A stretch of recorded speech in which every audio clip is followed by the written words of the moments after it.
నమస్తే. శ్రీ పరంజ్యోతి భగవతి భగవాన్ అద్భుతం.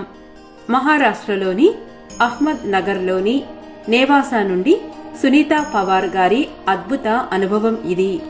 నేను నా భర్త కుమార్తెతో కలిసి 3.5 గంటల పాటు రైలు ప్రయాణం చేశాను.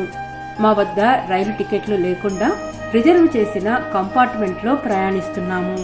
శ్రీ భగవాన్ వారు మాతో ప్రయాణిస్తున్నట్లు, నా భర్త ప్రక్కన నిలబడి ఉన్నట్లు నేను చూడగలిగాను, అనుభూతి కూడా చెందగలిగాను. టీసీ వచ్చినప్పుడు నేనేం చేయాలి భగవాన్ అని నా భర్త టీసీని అడిగారు. శ్రీ భగవాన్ అన్నారు, మీరు కల్కి దర్శనానికి వెళ్తున్నామని చెప్పండి అని. కానీ టీసీ రానే రాలేదు. శ్రీ భగవాన్ మొత్తం ప్రయాణంలో మాతోనే ఉన్నారు. మేము దిగడానికి 5 నిమిషాల ముందు శ్రీ భగవాన్ దిగారు.